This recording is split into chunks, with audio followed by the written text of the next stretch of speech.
پھر اسی طرح اچھی تربیت کے لیے بچوں سے بہت محبت کی ضرورت ہے، کیونکہ بچے تنگ بہت کرتے ہیں.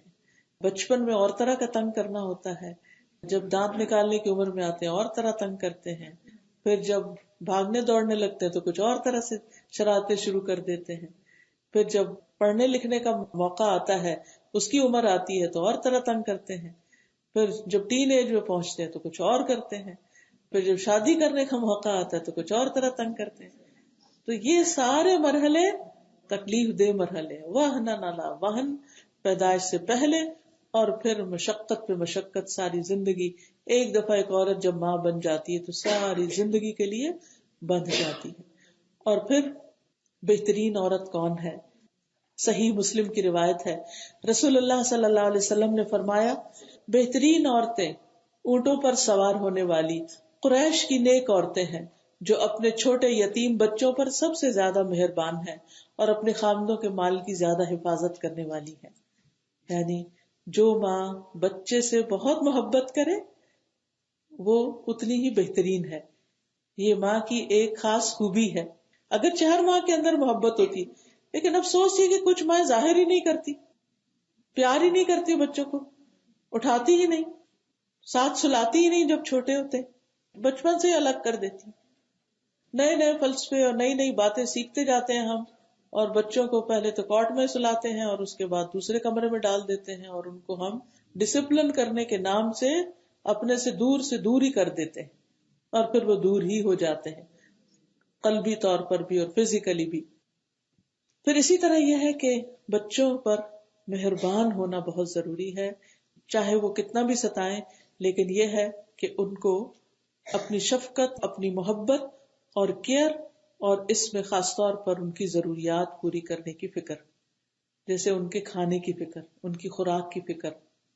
اب دیکھیے کہ ابراہیم علیہ السلام نے جب ان کو لا بسایا تھا، حضرت اسماعیل اور حضرت ہاجرہ کو، تو انہوں نے کیا کہا؟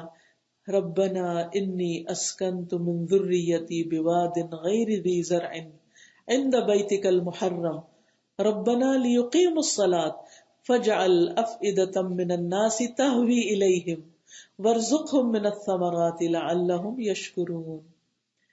اے ہمارے رب، میں نے اپنی اولاد کے ایک حصے کو تیرے قابل احترام گھر کے پاس ایسے میدان میں لا بسایا ہے جہاں کوئی کھیتی نہیں، اے ہمارے رب، تاکہ وہ نماز قائم کرے. پہلے مسجد بنائی، اللہ کا گھر بنایا، بس بعض لوگوں کے دلوں کو ان کی طرف مائل کر دے، یعنی میں تو یہاں نہیں، لیکن تو اور بندوبست کر دے کہ میرے بچے سے محبت کرنے والے ہوں، اور انہیں کھانے کو پھل مہیا کر دے. بہترین غذا مانگی، توقع ہے کہ یہ شکر گزار بنے گے. اور آپ دیکھیں کہ جب زمزم کا پانی آیا تو پرندے آنے لگے، جو پرندے آنے لگے تو ان کو دیکھ کر بنو جرہم جو تھے وہ بھی آ گئے، جرہم قبیلہ جو تھا، اور پھر انہوں نے حضرت ہاجرہ کا اور حضرت اسماعیل کا بہت خیال رکھا. پھر حضرت اسماعیل کی شادی بھی جرہم قبیلے میں ہوئی. تو اس طرح اللہ تعالیٰ نے ان سے محبت کرنے والے ان کے پاس بھیج دیے جو ان کے مددگار بنے. اور یہ ابراہیم علیہ السلام نے دعا مانگی تھی کہ فجعل افئدۃ من الناس تہوی الیہم، کیونکہ یہ بھی بچوں کی ضرورت ہوتی ہے کہ اللہ انہیں ایسے لوگ ملے جو ان سے محبت کرے. جب بچوں کی شادی ہو تو اس وقت بھی یہ دعا دے کہ اللہ ہمارے بچے کو ایسے سسرال والے ملے، چاہے لڑکا ہو یا لڑکی، کہ جو اس سے محبت کرنے والے، اس کو اپنا بچہ سمجھنے والے. کیونکہ محبت کی ضرورت یہ نہیں کہ صرف بچپن میں ہوتی ہے، ساری زندگی ہوتی ہے، انسان کو آخر تک ہوتی ہے، بڑھاپے میں بھی ہوتی ہے. بس محبت کرنے والوں کی قسمیں بدلتی چلی جاتی ہیں. کبھی ماں کی محبت زیادہ ہوتی ہے، اور کبھی پھر باپ کی زیادہ ہو جاتی ہے، اور کبھی بہن بھائیوں، اور پھر بیوی کی اور شوہر کی، اور پھر بچوں کی. ہر وقت کی ایک خاص محبت ہوتی ہے. تو بچوں کی کھانے پینے کے لیے ان کے رزق کی وسعت اور فراخی کی بھی دعا کرنی چاہیے. اور ہر ماں کو یہ دعا مانگنی چاہیے کہ اللہ میرے بچے کو حلال رزق عطا کر، حلال اور وافر رزق عطا کر، کہ اسے کسی کی محتاجی نہ ہو. اور پھر صرف رزق ہی نہیں کہ اس کو ایمان اور تقوی اور حیا بھی دے، اس کو اچھے ساتھی دے، اس کو اچھے دوست دے، اسے صالحین کی صحبت دے. اچھی اچھی دعائیں اپنے بچوں کے لیے مانگا کریں، کیونکہ ان کی زندگی میں آپ کا ایک بہت بڑا کردار ہے، بہت بڑا رول ہے. پھر اسی طرح یہ ہے کہ اگر باپ بچوں پر پوری طرح خرچ نہ کرتا ہو تو اس صورت میں پھر عورت کیا کرے؟ حضرت عائشہ کہتی ہیں کہ ہند بنت عتبہ نبی صلی اللہ علیہ وسلم کے پاس آئی مسلمان ہونے کے بعد، جو ابو سفیان کی بیوی تھی. کہتی ہیں کہ اللہ کے رسول، ابو سفیان بخیل آدمی ہے، تو کیا اس میں کوئی حرج ہے اگر میں ان کے مال میں سے لے کر اپنے بچوں کو کھلاؤں؟ آپ نے فرمایا تم دستور کے مطابق ان کے مال میں سے بچوں کو کھلاؤ تو اس میں کوئی گناہ نہیں. یعنی وہ خود نہیں بھی دیتے تو جو ہے اس میں سے بچوں پہ خرچ کر سکتی ہو تم. پھر اسی طرح بچوں کی صحت کی فکر کرنا کہ بچے اچھے مضبوط صحت مند بچے بن کے بڑے ہوں تاکہ ساری زندگی ان کی بیماریوں میں نہ گزرے. اس کے لیے اچھی غذا کا اہتمام کرنا، صحیح غذا ان کو کھلانا، کیونکہ بعض اوقات مائیں بس صرف اپنی سہولت کے لیے ان کو جنک کھلاتی رہتی ہیں. دودھ میں بسکٹ ڈبو کے دے دیے، سیریل دے دیا، چاکلیٹ پکڑا دی، چپس دے دیے، کینڈیز دے دی اور ان کو بہلائے رکھا کہ جی ہم ان کو بڑا خوش کر رہے ہیں. حالانکہ یہی چیزیں بچپن سے ان کے معدوں کو، سٹمک کو، ڈائجسٹو سسٹم کو برباد کر دیتی ہیں. نتیجہ کیا ہوتا ہے کہ ساری زندگی بس بیمار ہی بیمار رہتے ہیں.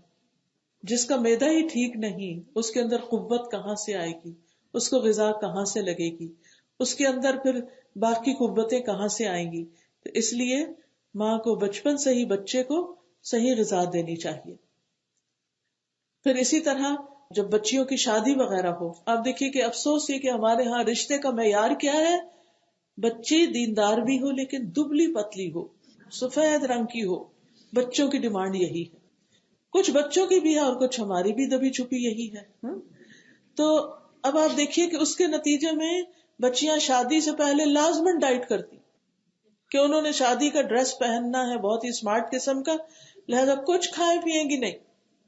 اور اس میں چاہے ان کو چکر آ رہے ہوں، چاہے ان کی حالت بری ہو رہی ہو کہ نہ وہ شوہر کا حق ادا کر سکے اور نہ آئندہ جو بچہ پیدا ہونے والا ہے اس کو دیکھ سکے. اب نتیجہ کیا ہوتا ہے، جو ہی شادی ہوئی وہ چند دن تو کپڑے پہن لی، اس کے بعد ہوئی پریگنینسی اور پڑ گئی بستر پہ، اور پھر ہر طرف سے جوتے پڑنے لگتے ہیں کہ ہم اس لیے تھوڑی لائے تھے. تو اس میں قصور ہمارا اپنا بھی ہوتا ہے کہ ہم کیا تلاش کر رہے ہیں اور ہم ڈیمانڈ کیا کر رہے ہیں، اور پھر اس ڈیمانڈ کو پورا کرنے کے لیے لڑکی اپنی جان پہ کیا کیا ظلم سہ رہی ہے. تو ہونا کیا چاہیے؟ ٹھیک ہے، میں نہیں کہتی کہ ایکسیسو فوڈ کھائیں. حضرت عائشہ کہتی ہے کہ جب ان کی رخصتی کا وقت تھا تو ان کی والدہ نے چاہا کہ وہ ذرا تھوڑی موٹی ہو جائیں تاکہ مجھے رخصت کیا جا سکے، کیونکہ ان کی رخصتی 9 عمری میں ہوئی تھی. مگر ان کی حسب منشا کسی چیز کا مجھے فائدہ نہ ہوا، یعنی کہ وہ جو بھی مجھے کھلاتی تھی تو کچھ مجھے اثر نہیں ہو رہا تھا. تو انہوں نے مجھے ککڑی تر کھجور کے ساتھ ملا کے کھلائی، یعنی کیکمبر کے ساتھ کھجور کھلائی، تو میں خوب اچھی موٹی ہو گئی، یعنی کہ پھر رخصتی کے قابل ہو گئی. پھر اسی طرح آپ دیکھیے کہ بعض اوقات مائیں خود بھوکا رہ کر بچوں کو کھلاتی ہیں، اور ایسی مائیں جو بچوں کو کھلانے پلانے اور ان کے کام کرنے میں مصروفیت کی وجہ سے خود بعض اوقات اپنا خیال بھی نہیں رکھ سکتی، ان کے لیے بھی بڑا اجر ہے. حضرت عائشہ کے پاس ایک عورت آئی، مسکین عورت، اپنی 2 بیٹیوں کو اٹھائے ہوئے، تو کہتی ہے کہ میں نے اسے 3 کھجوریں دی. تو انہوں نے اپنی دونوں بیٹیوں میں سے ایک کو 1 کھجور دے دی اور ایک اپنے کھانے کے لیے منہ کی طرف بڑھائی. تو بیٹیوں نے وہ بھی مانگ لی، تو انہوں نے کیا کیا، اس کھجور کے بھی 2 ٹکڑے کیے اور آدھا پھر ایک کو دے دیا اور آدھا پھر دوسرے کو دے دیا، اور خود بھوکی رہی. حضرت عائشہ کہتی ہے کہ جب نبی صلی اللہ علیہ وسلم گھر تشریف لائے تو میں نے اس واقعے کا آپ سے ذکر کیا. آپ نے فرمایا یقیناً اللہ نے اس کے اس عمل کی وجہ سے اس کے لیے جنت کو واجب کر دیا ہے یا اسے جہنم سے آزاد کر دیا ہے. یعنی جو ماں تکلیف اٹھا کے، بھوکی رہ کے، مشقت کر کے، کام کر کے اپنے بچے کے پیٹ پالتی ہے یا اس کی بھوک کا خیال رکھتی ہے یا اس کی ضروریات پوری کرتی ہے، اس کے لیے بہت بڑا اجر ہے. یعنی اس پر آپ کو سیلف پٹی کا شکار ہونے کی ضرورت نہیں، خود کو مظلوم سمجھنے کی کہ سارا ظلم میرے اوپر ہے، باپ نہ کما کے لا رہا ہے، نہ کھلا رہا ہے، نہ کچھ اور کر رہا ہے. تو اس کڑھن جلن میں اپنا وقت نہ گزارے، آپ اپنا سودا اپنے رب کے ساتھ کر لیں کہ میں جو بھی محنت کری ہوں میرا رب دیکھ رہا ہے. کیونکہ اللہ ہر چیز کو خوب جانتا ہے، وہ جانتا ہے جو ظاہر ہے اور جو چھپا ہوتا ہے. جو کسی کو نہیں پتا وہ رب کو پتا ہے. کیونکہ بعض اوقات ہمیں لوگوں کو بول بول کے بتانا پڑتا ہے میں اتنی محنت کر رہی ہوں، میں یہ بھی کرتی ہوں، میں یہ بھی کرتی ہوں، میں یہ بھی کرتی ہوں، اور کسی کو ایسی کہانیوں سے کوئی دلچسپی نہیں ہوتی. اور پھر ہم اور فرسٹریٹ ہوتے ہیں، میری اتنی باتیں کی کسی نے توجہ ہی نہیں کی. نہیں، آپ رب کو سنائیں، رب دیکھ رہا ہے، اس کو پتا ہے آپ کتنی محنت کر رہی. تو اس جنت کی خاطر اگر اپنا یہ فریضہ ادا کریں گی تو انشاءاللہ برکتیں ہی برکتیں ہوں گی، اور اللہ تعالیٰ آپ کی کوششوں کو کبھی بھی ضائع نہیں کرے گا. حضرت عبداللہ بن مسعود کی بیوی جو تھی، ان کے بچوں کی ماں تھی، وہ ہاتھ کے ہنر سے کمانے والی عورت تھی، یعنی ہاتھ سے کچھ بناتی تھی، اور اس کمائی سے وہ عبداللہ بن مسعود پر اور ان کے بچوں پر خرچ کرتی تھی. تو ایک دفعہ انہوں نے کہا اب میں نہیں کروں گی، میں تو یہ باہر ہی کہیں صدقہ کروں گی. تو پھر حضرت عبداللہ نے کہا کہ تم نبی صلی اللہ علیہ وسلم سے مشورہ کر لو، ان سے پوچھ لو. تو آپ نے پھر ان کو یہی مشورہ دیا کہ تم اپنے شوہر اور بچوں پہ خرچ کرتی رہو، اس سے تمہیں دگنا ثواب ملے گا، یہ تمہارا صدقہ بھی شمار ہوگا اور صلہ رحمی بھی ہوگی. پھر اسی طرح نبی صلی اللہ علیہ وسلم نے فرمایا جس مسلمان کی 3 بیٹیاں ہوں وہ ان پر خرچ کرے اور ان کے معاملے میں اللہ سے ڈرے اور ان کے ساتھ اچھا سلوک کرے، یعنی تانے نہ دے ان کو، وہ اس کے لیے آگ سے رکاوٹ بن جائے گی. تو ایک عورت نے آپ سے پوچھا جس کی 2 ہوں؟ فرمایا جس کی 2 ہوں، اور اس کے بہت سے شواہد بھی موجود ہیں. پھر اسی طرح بچے بیمار ہو جائیں تو ان کا علاج معالجہ کرنا، اور پھر جس طرح ہماری بزرگ خواتین بہت کچھ جانتی ہوتی تھی، بظاہر ان کے پاس بڑی بڑی ڈگریاں نہیں تھی، لیکن اس کے باوجود وہ بچوں کا گھریلو جو کچن میں چیزیں ہوتی تھی انہی سے ہی علاج کر لیتی تھی. کسی کا ہلدی کے ساتھ اور کسی کا پیاز کے ساتھ اور کسی کا تیل کے ساتھ اور کسی کا لہسن کے ساتھ، یہی انہی چیزوں کو آگے پیچھے ملا جلا کر بچوں کو دے دیتی اور بچے صحت مند ہو جاتے تھے. بڑی بڑی اینٹی بایوٹکس کے ڈوز یا کورس نہیں کرانے پڑتے تھے. اس کے علاوہ بچوں کو خود ہی دم بھی کرنا آنا چاہیے. حضرت اسماء بنت امیس کہتی ہیں میں نے کہا نبی صلی اللہ علیہ وسلم سے کہ جعفر کے بیٹوں کو نظر لگ جاتی ہے تو کیا میں ان پہ دم کر لیا کروں، یعنی عورت کا دم بھی ویلڈ ہوگا؟ آپ نے فرمایا ہاں، کیونکہ اگر تقدیر سے کوئی چیز سبقت لے جاتی ہے تو وہ نظر ہے، یعنی تقدیر میں اگر کوئی تکلیف نہیں بھی لکھی ہوئی تو نظر لگنے سے وہ تکلیف واقع ہو جاتی ہے. تو اس لیے بچے جو ہوتے ہیں نا معصوم چھوٹے چھوٹے پیارے پیارے، ان کو نظر بہت جلدی لگتی ہے. تو ایسے میں اگر انسان کے اچھا میں اب کس عالم کے پاس جاؤں، کس نیک بندے کے پاس جاؤں، جا کے وہاں پر دم کروں، نہیں، آپ خود ہی نمازوں کی پابندی کریں، روز قرآن پڑھا کریں اور اپنے بچوں کو خود ہی دم کر لیا کریں سورۃ فاتحہ پڑھ کے. اور وہ جو نبی صلی اللہ علیہ وسلم حضرت حسن اور حسین پہ پڑھتے تھے، اعوذکما بکلمات اللہ التامۃ من کل شیطان وہامۃ ومن کل عین لامہ. یہ کتاب جو ایاک نستعین ہے، اس کے اندر شفا کی دعائیں اور یہ دم وغیرہ سب کچھ لکھا ہوا ہے. دیکھ کے بھی کچھ دن پڑھ سکتی ہیں تاکہ اس کے بعد آپ کو زبانی یاد ہو جائے. تو ہر ماں کو اہتمام کرنا چاہیے، خاص طور پر جیسے بچہ اگر بیمار ہے تو اس کے اوپر ہاتھ بھی پھیرتے جائیں اور اس کو جھاڑتے جائیں، قرآن پڑھ کر اس کو سناتے جائیں. اور ویسے بھی رات کو سوتے وقت آخری کام کیا ہونا چاہیے کہ بچوں کو سوتے وقت کی دعائیں پڑھ پڑھ کر سنائیں، حتیٰ کہ وہ خود یاد کر لیں اور پھر ایک وقت آئے کہ وہ خود پڑھنا شروع کر دیں. لیکن بچوں کو تکلیف دہ علاج سے بچانا چاہیے. ام قیس کہتی ہے کہ میں اپنے بیٹے کو لے کر آپ صلی اللہ علیہ وسلم کی خدمت میں حاضر ہوئی جبکہ میں نے گلے کی بیماری کی وجہ سے ان کا تالو دبا دیا تھا. آپ نے دیکھا ہوگا ہمارے ہاں بھی بیک ہوم کیا کرتے ہیں، وہ جو بچے کی گنڈی سی لٹک جاتی ہے گنڈی، تو وہ نمک لے کے اس کو انگوٹھے سے دبا کے اوپر کرتے ہیں، تو اس سے پھر وہ کہتے ہیں گنڈی چڑھ گئی اور پھر وہ گلا ٹھیک ہو جاتا ہے. تو آپ صلی اللہ علیہ وسلم نے فرمایا تم اپنے بچوں کو حلق دبا کے کیوں تکلیف دیتی ہو؟ عود ہندی کو لازم کر لو، کست کو لازم کر لو، اس میں 7 بیماریوں کی شفا ہے، ان میں سے ایک سینے کا درد ہے. اگر حلق کی بیماری ہو تو اس کو ناک میں ڈالو، اور اگر سینے کا درد ہو تو منہ کی ایک طرف ڈالو. حلق کی بیماری ہو تو ناک میں ڈالو، یعنی ENT سارا جو ہے اس کے لیے اس کو باریک پسی بھی ہوتی ہے، تھوڑے سے پانی میں ڈال کے ناک میں قطرہ ٹپکا دیا جائے، سارا گلا صاف ہو جاتا ہے. اور اگر سینے کا درد ہو تو منہ کے ایک جانب ڈالو، یعنی منہ کے ایک طرف، ٹھیک ہے، جو سفوف ہوتا ہے چھوٹا سا اس کو ایک طرف منہ میں رکھ دیا جائے. یہ کست جو ہے، کست ہندی، اب یہ لیٹلی بہت ہی فائدہ مند علاج ہے، آپ سب کے فائدے کے لیے بتاؤں گی. مجھے ڈاکٹر عظما نے بتایا تھا، اگر یہاں موجود ہے یا نہیں، وہ کہنے لگی کہ ایک خاتون تھی جن کو برین کینسر ہو گیا اور اس کا اثر ان کے ماتھے پر بھی آ گیا اور بالکل ایسی سٹیج پر تھا کہ کوئی بچنے کی امید نہیں تھی. تو کسی نے ان کو یہی کست ہندی کا بتایا، یہی جو اود ہندی ہے، اس کو اود ہندی بھی کہتے ہیں، کست ہندی بھی کہتے ہیں. تو انہوں نے اس کو پسوا کر 5 نمازوں کے ساتھ ہر نماز کے ساتھ وہ تھوڑا تھوڑا پانی کے ساتھ لے لیتی تھی، اور کچھ عرصے کے بعد جب انہوں نے دوبارہ ٹیسٹ کرایا تو ساری رپورٹس کلیئر تھی. تو نبی صلی اللہ علیہ وسلم کی بات جھوٹی تھوڑی ہو سکتی. اس میں 7 بیماریوں سے شفا ہے، خاص طور پر گلے کی اور سینے کی اور یہ جو الرجیز کے مسائل ہیں. اب مجھے نہیں معلوم یہاں کہاں اویلیبل ہے، لیکن پاکستان میں تو اب باقاعدہ اس کو اویلیبل کیا گیا ہے اور آپ کے پاس ہونی چاہیے. اگر کسی کو معلوم ہے تو وہ دوسروں کو بتا سکتا ہے کہ کہاں سے ملتی ہے، لیکن یہ ہے کہ ہر گھر میں یہ ہونی چاہیے. بچے کو کچھ بھی گلے کی تکلیف ہو تو آپ اس کو تھوڑی سی دینا شروع کریں. اور ویسے بھی میں نے خود پرسنلی بھی اس کا تجربہ کیا ہے کہ رمضان میں نماز پڑھ رہی تھی اور میری کمر میں کچھ درد سی ہو رہی تھی، کھڑے ہونا ذرا مشکل ہو رہا تھا. تو سلام میں نے پھیرا تو میرے ساتھ میری بہن تھی، تو کہنے لگی کہ آپ کیوں اس طرح یعنی تھوڑی ان ایزی ہو رہی ہیں. تو میں نے کہا میری کمر میں درد ہو رہی ہے. تو انہوں نے کہا کہ میرے پاس اس وقت، انہوں نے اپنے بیگ میں رکھی ہوئی تھی، کہنے میرے بیگ میں ہے کچھ تھندی. انہوں نے اس میں سے نکالی، پانی کی بوتل میں تھوڑی سی ڈالی اور اس کو ہلا کے کہا ابھی پی. اگلی رکعتیں شروع ہونے سے پہلے انہوں نے مجھے پلا دی، اور الحمدللہ نیکسٹ ڈے میں نے بہت ہی اچھے سے نماز پڑھی.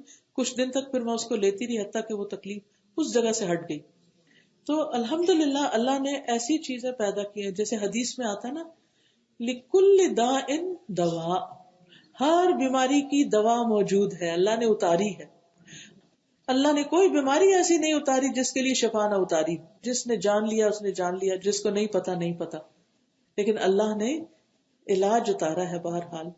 تو ہمیں علاج کرانا چاہیے، اور بچوں کا علاج خصوصاً سادہ چیزوں سے کرنا چاہیے کہ جس سے ان کو تکلیف سے بچایا جا سکے. اور پھر اگر کسی ایسی بیماری میں مبتلا ہے کہ جس میں اس کو تکلیف زیادہ ہے تو پھر اس کو توجہ بھی زیادہ دیں اور اس کے علاج کی بھی فکر کریں. اور اس میں ہم دیکھتے ہیں کہ محمد بن حاتب اپنی والدہ ام جمیل سے روایت کرتے ہیں. وہ کہتی ہے کہ ایک مرتبہ میں تمہیں سرزمین حبشہ سے لے کے آ رہی تھی. آپ کو پتا مسلمان بچوں کو لے کے حبشہ ہجرت کر گئے، پھر وہاں سے پلٹے مدینہ گئے.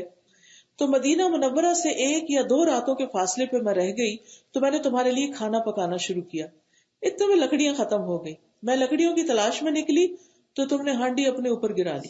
کئی دفعہ بچے ایسے ابلتے پانی میں ہاتھ مار دیتے ہیں، کبھی کسی طرح کوئی چیز گر جاتی ہے، کبھی چینٹے اڑ کے پڑ جاتے ہیں، تو وہ الٹ کے تمہارے بازو پہ گر گئی. میں تمہیں لے کر نبی صلی اللہ علیہ وسلم کی خدمت میں حاضر ہوئی.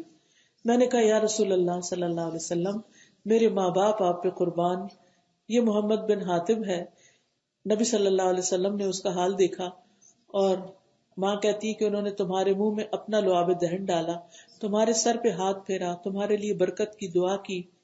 آپ صلی اللہ علیہ وسلم تمہارے ہاتھ پر، یعنی جس جگہ وہ جلن تھی اس پر اپنا لعاب دہن ڈالتے جا رہے تھے اور کہتے جا رہے تھے اذهب البأس رب الناس واشف انت الشافی لا شفاء الا شفاؤک شفاء لا یغادر سقما.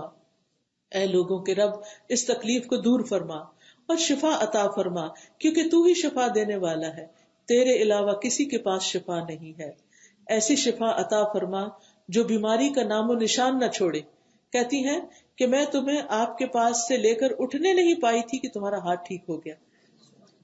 تو اسی لیے خود بھی آپ بچوں پہ پڑھیں اور بچوں کو بھی یہ دعائیں سکھائیں. اس کتاب میں یہ دعا بھی موجود ہے، ایاک نستعین، اور اس کا فائدہ یہ ہے کہ ٹرانسلیٹریشن بھی اس میں موجود ہے، یعنی انگلش میں عربی لکھی ہوئی بھی ہے. عربی دعاؤں کے ساتھ ساتھ بیچ میں انگلش میں بھی وہ دعا لکھی ہوئی ہے کہ اگر آپ کو عربی نہ پڑھنی آتی تو نیچے سے آپ پڑھ سکتے. تو یہ دعائیں بچوں کو بھی سکھا دیں. اکثر ایسا ہوتا ہے بچوں نے اسکول نہ جانا ہو تو کہتے ہیں میرے سر میں درد ہے، میرے پیٹ میں درد ہے، آج اسکول نہیں جانا. تو آپ اسی وقت ان کو دعا سکھائیں اور کہیں آپ یہ دعا پڑھتے ہیں، دم کرتے ہیں، آپ ٹھیک ہو جائیں گے، آپ اسکول چلیں گے. کیونکہ یہ بھی تربیت کا ایک حصہ ہے کہ بچے کی ہر بات نہ مانی جائے اور بچے کو پہچانا جائے کہ کب وہ صحیح بات کر رہا ہے اور کب وہ صرف کوئی ایڈوانٹیج لینا چاہتا ہے. یہ تو تھی چند باتیں جسمانی ضروریات کے پورا کرنے کے اعتبار سے. اب ان کی روحانی ضروریات اور ان کی جو تربیت ہے اس میں انہیں کیا کیا سکھانا ہے یہ بھی ہمیں دیکھنا ہوگا. سب سے پہلی چیز جو بچے کو سکھانے کی ضرورت ہے وہ توحید کا سبق ہے. لا الہ الا اللہ ہے، اللہ کی پہچان ہے. اسحاق بن عبداللہ کہتے ہیں، وہ اپنی دادی ام سلیم سے روایت کرتے ہیں کہ وہ رسول اللہ صلی اللہ علیہ وسلم پر ایمان لے آئیں. وہ کہتی ہیں کہ تب انس کے والد آ گئے، پہلے وہ نہیں تھے گھر میں. انہوں نے کہا کیا تم سابیہ ہو گئی ہو؟ کہنے لگی نہیں میں سابی نہیں ہوئی، میں تو اس شخص پر ایمان لائی ہوں، اور وہ انس کو اشارہ کرتی اور تلقین کرتی کہ لا الہ الا اللہ کو، اشہد ان محمد الرسول اللہ کہو۔ تو بچے نے ایسا ہی کیا۔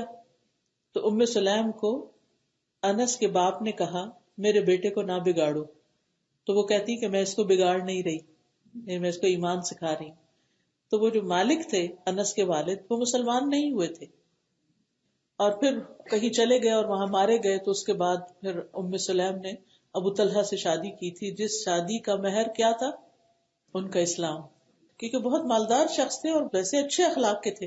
ان کا کہ نہیں، اگر تم مسلمان ہو جاؤ تو میں تم سے شادی کر سکتی ہوں، کیونکہ تم تو وہ شخص ہو کہ جو ان بتوں کو پوجتا ہے جو کسی بڑھائی نے گھڑے ہیں، یعنی لکڑی کے لا کے بنائے ہیں، تو میں تو اس کو نہیں مانوں گی۔ تو پہلا شوہر جو انس کا والد تھے وہ مسلمان نہیں ہوا، لیکن اس کے باوجود کہ باپ مسلمان نہیں ہے، گھر میں اس کے سامنے بچے کو لا الہ الا اللہ سکھا رہی ہیں۔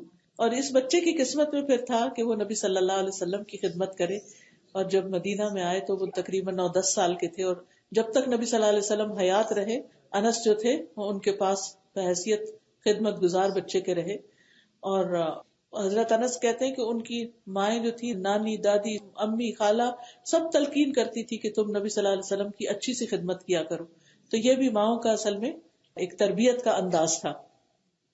پھر اسی طرح عبداللہ بن عباس کہتے ہیں اپنی والدہ سے، جن کا نام ام فضل ہے، کہ میں نے سنا نبی صلی اللہ علیہ وسلم مغرب کی نماز میں سورۃ المرسلات کی قرات کر رہے تھے، اس کے بعد آپ نے ہمیں کبھی نماز نہیں پڑھائی یہاں تک کہ اللہ نے آپ کی روح قبض کر لی۔ تو اب آپ دیکھیں کہ یہ بات ابن عباس کو کس نے بتائی؟ کس نے بتائی؟ ماں نے بتائی۔ یعنی ابن عباس اپنی والدہ سے ہی حدیث روایت کرتے ہیں کہ والدہ نے یہ بات یاد رکھی کہ نبی صلی اللہ علیہ وسلم نے ہمیں جو آخری نماز پڑھائی تھی اس میں سورۃ المرسلات پڑھائی تھی۔ پھر چھوٹی عمر سے ہی بچوں کو دین کے احکام سکھانے چاہیے۔ 7 سال کی عمر میں نماز سکھانی چاہیے، 10 سال کے ہو جائیں تو پھر لازماً نماز پڑھوانی چاہیے، اگر نہ پڑھے تو اس وقت ان پہ سختی بھی کی جا سکتی ہے۔ چھوٹی عمر سے بچوں کو عبادات میں ساتھ شریک کرنا چاہیے، جیسے نبی صلی اللہ علیہ وسلم ایک دفعہ انس بن مالک کے دادی کے گھر گئے، اور پھر نبی صلی اللہ علیہ وسلم کو انہوں نے بلایا تھا، آپ نے ان کے لیے کھانا تیار کیا۔ جب کھانا کھا چکے آپ تو آپ نے فرمایا اٹھو میں تمہیں نماز پڑھاؤں۔ تو کہتے ہیں کہ میں ایک چٹائی لینے کے لیے اٹھا جو دیر تک پڑے رہنے کی وجہ سے سیاہ ہو چکی تھی، میں نے اس پہ پانی چھڑکا، اس پر نماز کے لیے کھڑے ہوئے، یتیم بچہ میرے ساتھ اور بوڑھی خاتون ہمارے پیچھے تھی، آپ نے ہمیں 2 رکعتیں پڑھائیں۔ یعنی بچوں کو بھی، یعنی حضرت انس تو بچے تھے اور اس کے ساتھ ایک یتیم بچہ بھی تھا، ان سب کو انہوں نے جماعت سے نماز پڑھائی۔ تو بعض اوقات مسجد میں بچوں کو آنے نہیں دیتے، یا بچے آ کے اگر بھاگ دوڑ کریں تو ان کو ناراض ہوا جاتا ہے، تو اس پر بھی مائیں اپنے بچوں کو ڈسپلن ضرور کریں، لیکن یہ نہیں کہ آپ خود دین کی مجلس میں حاضر ہوں اور بچے جو ہیں ان کو اس سے دور ہی رکھیں، کیونکہ جو چیزیں دیکھ کر سیکھی جا سکتی ہیں وہ صرف بتانے سے نہیں آتی۔ اگر آپ گھر جا کر بچے کو 100 دفعہ بتائیں نماز یوں پڑھتے ہیں، یوں کھڑے ہوتے ہیں، یوں بیٹھتے ہیں، جماعت یوں ہوتی ہے، امام یوں پڑھتے ہیں، نہیں، یہ بہت مشکل سے سمجھیں گے، اور اگر ایک دفعہ مسجد میں لے آ کر مشاہدہ کروا دے تو سب بات فوراً سیکھ جائیں گے۔ پھر اسی طرح رسول اللہ صلی اللہ علیہ وسلم فرماتے ہیں کہ جب میں نماز کے لیے کھڑا ہوتا ہوں تو چاہتا ہوں کہ نماز کو لمبا کروں، پھر کسی بچے کے رونے کی وجہ سے اسے مختصر کر دیتا ہوں کہ ماں کو اس کی مشقت نہ ہو، یعنی ماں مشکل میں نہ پڑے۔ تو کتنا بچوں کا خیال ہے کہ بچے نماز کے لیے آتے رہیں مسجدوں میں۔ پھر اسی طرح انصار کی عورتیں جو تھیں وہ اپنے بچوں کو روزہ بھی رکھواتی تھی، جیسے عاشورہ کا روزہ۔ ربیہ کہتے ہیں وہ اپنے چھوٹے بچوں کو بھی روزہ رکھواتے اور بچوں کے لیے اون کی گڑیا سی بنا دیتے، جب بچے بھوک سے رونے لگتے تو ہم ان کو گڑیا سے بہلاتے تھے، یعنی ٹوائز دے دیتے تھے، یہاں تک کہ افطار کا وقت آ جاتا۔ اسی طرح بچوں کو حج پہ بھی ساتھ لے جایا جاتا تھا، اگر حج پہ نہیں تو کم از کم عمرے پہ تو ساتھ لے جانا چاہیے، تاکہ بچوں کے اندر بھی اللہ کے گھر سے ایک محبت پیدا ہو، ایمان پیدا ہو۔ پھر عید کی نماز میں لے کر جائیں۔ ابن عباس کہتے ہیں کہ رسول اللہ صلی اللہ علیہ وسلم اپنی بیٹیوں اور ازواج کو عید میں نکلنے کا حکم دیتے تھے کہ وہ بھی چلیں، کیونکہ اس میں مسلمانوں کا اجتماع ہوتا ہے، دعا ہوتی ہے، اچھے اچھے کپڑے، اچھے کھانے، تو بچوں کے لیے خوشی کا، رونق کا موقع ہوتا ہے۔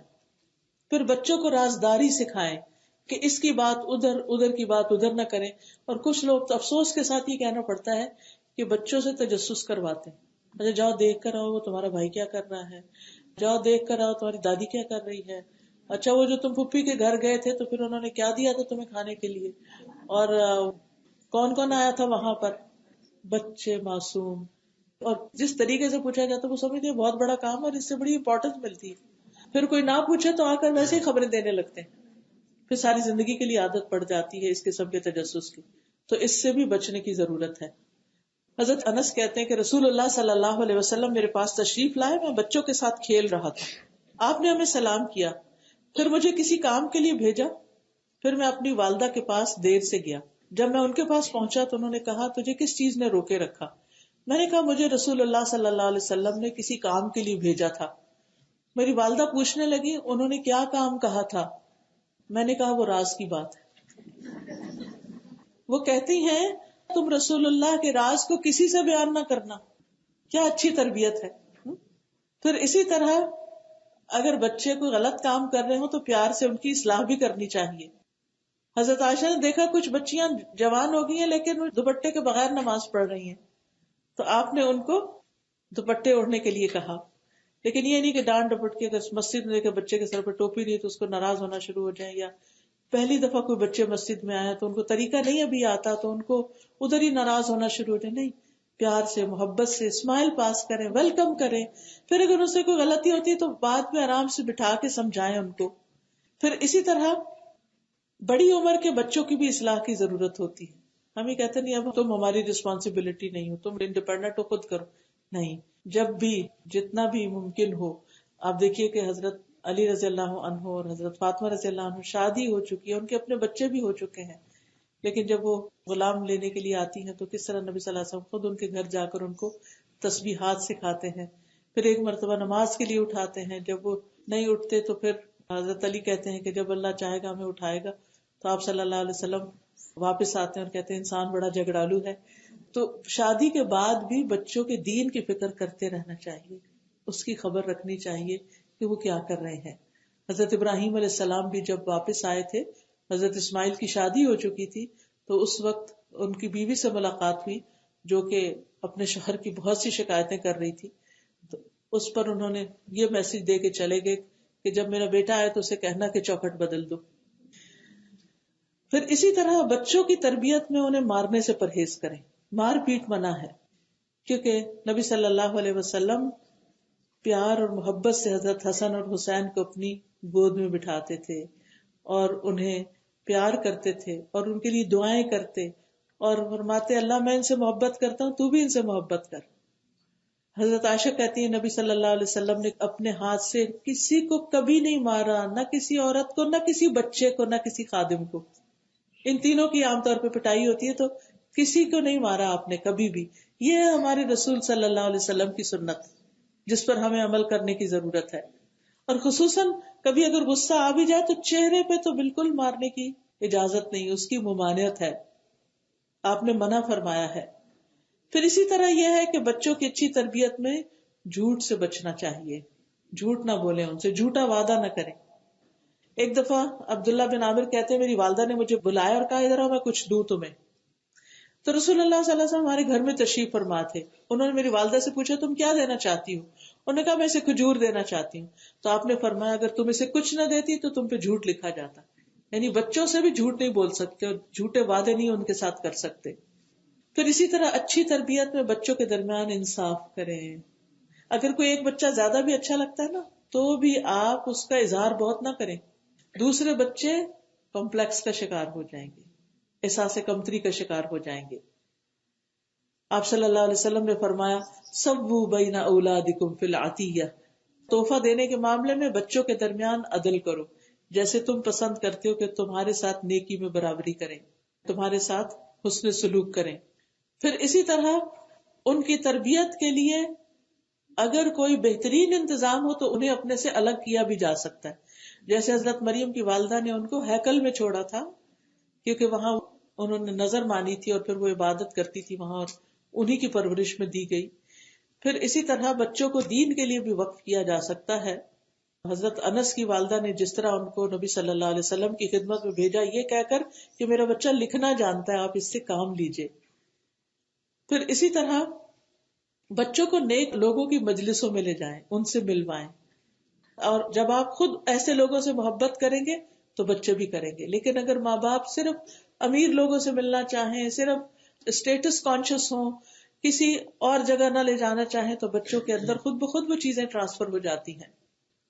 حضرت عمر ابن حریث کہتے ہیں میری والدہ مجھے نبی صلی اللہ علیہ وسلم کے پاس لائیں، آپ نے میرے سر پہ ہاتھ پھیرا، میرے لیے رزق کی دعا کی. تو بچوں کے یہ موقع یاد رہ جاتے ہیں. پھر اسی طرح یہ ہے کہ نبی صلی اللہ علیہ وسلم نے صرف ایک نہیں کئی بچوں کو دعائیں دی. حضرت ابن عباس کو دعا دی کہ اللہ اس کو علم اور حکمت سکھا، کتاب کا علم عطا کر. اللہ سبحانہ تعالیٰ سے دعا ہے کہ وہ ہمیں بھی اچھی مائیں بنائے تاکہ ہم اچھی نسلیں پروان چڑھائیں جو ہمارے لیے صدقہ جاریہ بنے. کیونکہ مرنے کے بعد انسان کے عمل ختم ہو جاتے ہیں، تین چیزیں پھر بھی چلتی رہتی ہیں. ان میں سے ایک تو صدقہ جاریہ، اچھی جگہ مال لگانا، صدقہ کرنا جو بعد میں جس کی خیر فیض جاری رہے، جیسے دینی تعلیم وغیرہ پر.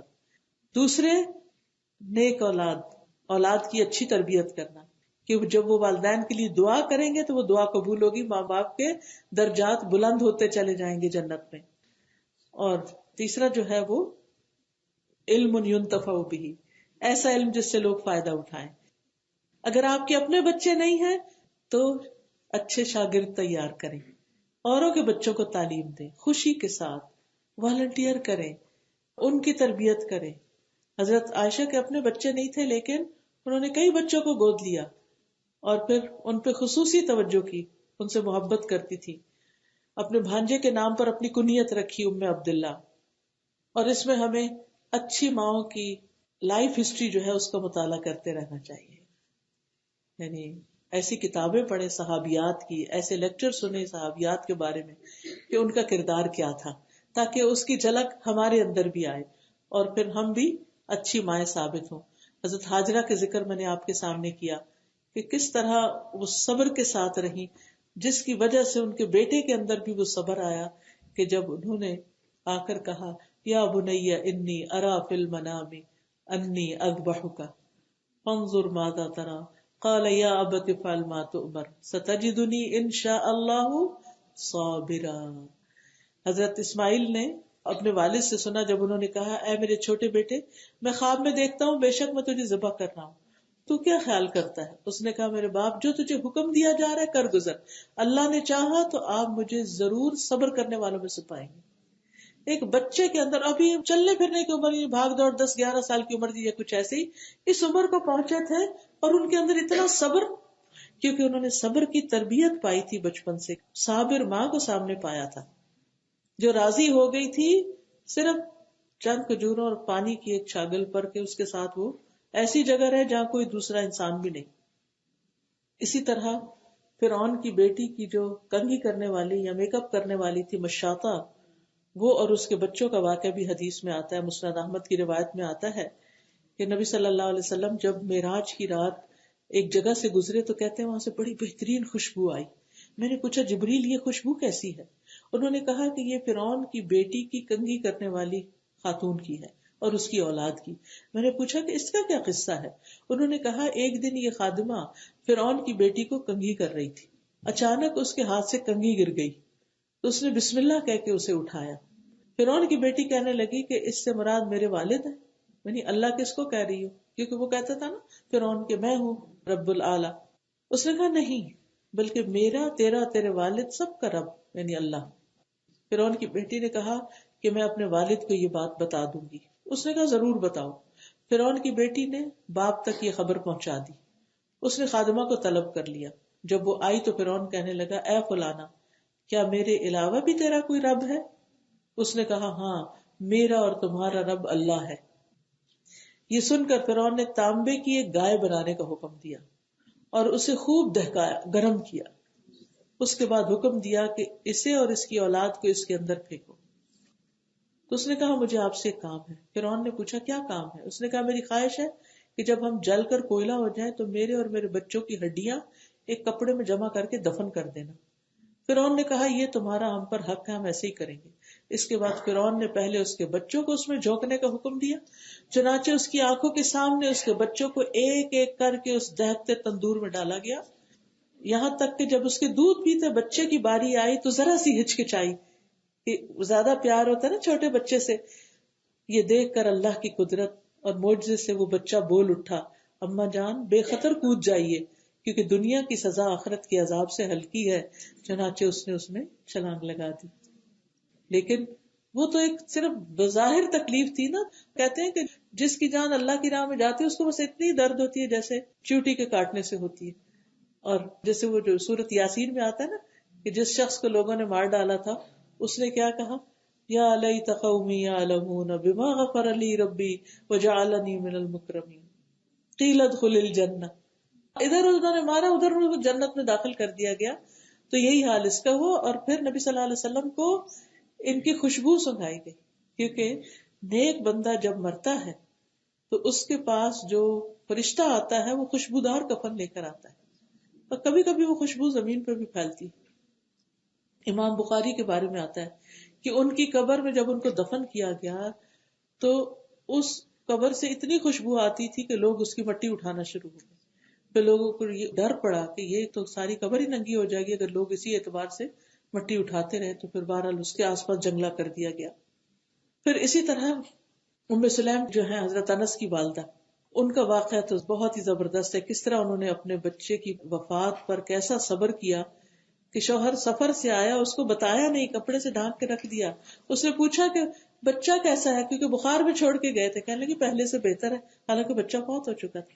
پھر شوہر کو کھلایا پلایا، خوش کیا.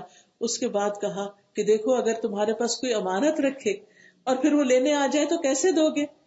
انہوں نے کیا کہا، خوشی سے دوں گا. کہا تمہارا بچہ بھی اللہ کی امانت تھی، اللہ نے لے لیا. کیسا صبر کیا انہوں نے. تو بہرحال نبی صلی اللہ علیہ وسلم کو خواب میں جنت میں داخل کیا گیا، تو وہاں پر آپ نے ان کو دیکھا جنت میں، اسی وجہ سے کہ ان کے اندر اتنا زیادہ ایمان تھا، اتنا بڑا جذبہ. کیونکہ ایمان ہی کی وجہ سے صبر آتا ہے. تکلیفوں پر صبر، اور خصوصاً اولاد کے فوت ہونے کی تکلیف کو معمولی نہیں ہوتی. کئی عورتیں بیچاری اس مرحلے سے، کبھی تو مس کیریج ہو جاتا ہے، کبھی کوئی اور تکلیف آ جاتی ہے، بچہ اسٹل پیدا ہوتا ہے، پیدا ہو کے فوت ہو جاتا ہے، تو زخم پہ زخم سہتی ہیں عورتیں. تو یہ اس کا اجر بہت بڑا ہے اگر وہ صبر کرے اور اللہ سے ناراض نہ ہو اور شکوے نہ کرے. پھر اسی طرح وہ اپنے بچے کو نبی صلی اللہ علیہ وسلم کی خدمت کے لیے مسلسل تاکید کرتی تھی. تو نبی صلی اللہ علیہ وسلم نے بھی ان کو خوب دعا دی، اللہم ارزقہ مالا وولدا وبارک لہ، اللہ اسے مال اور اولاد عطا فرما، اسے برکت دے. حضرت انس کہتے ہیں دیکھ لو آج میں سارے انصار سے مال میں زیادہ ہوں.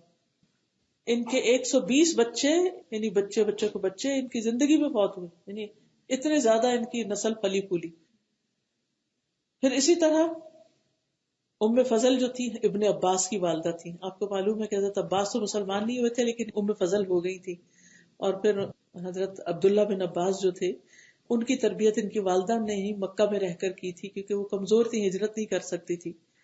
نبی صلی اللہ علیہ وسلم نے فرمایا یہ 4 بہنیں مومنہ ہیں، میمونہ، ام الفضل، سلمہ اور اسماء بنت امیس. 4 بہنیں تھیں، بہترین صحابیات تھیں، بہت ہی سمجھدار خاتون تھیں.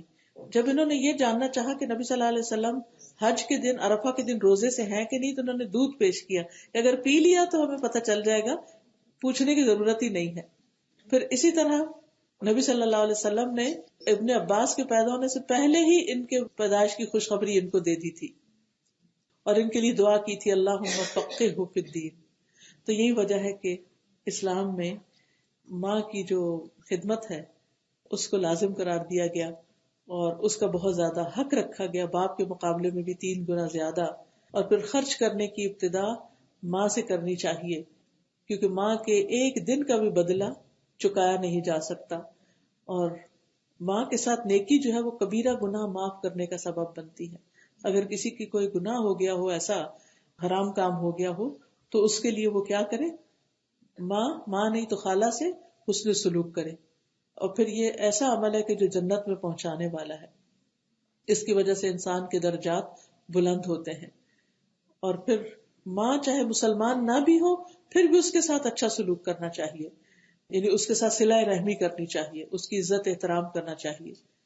پھر اسی طرح ماں کے بعد خالہ کا مقام ہوتا ہے کیونکہ وہ بھی تربیت میں حصہ لیتی ہے. ماں کی وفات کے بعد یا والدین کی وفات کے بعد ان کی طرف سے صدقہ بھی کرنا چاہیے. اگر ان کے روزے رہتے ہو تو وہ رکھنے چاہیے، اگر ان کے ذمے کوئی قرض ہو تو اس کو اتارنا چاہیے، اگر زندگی میں انہوں نے کوئی منت مانی ہو تو اس کو پورا کرنا چاہیے. اور اللہ تعالیٰ نے ماں کی نافرمانی کو حرام قرار دیا ہے.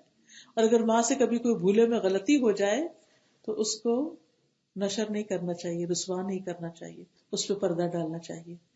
اللہ تعالیٰ سے دعا ہے کہ اللہ ہمیں اچھی مائیں بنائے اور ہماری نسلوں کو بہترین طریقے پر پروان چڑھائے.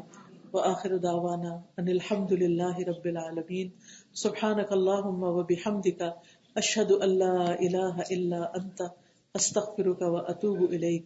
السلام علیکم ورحمۃ اللہ وبرکاتہ.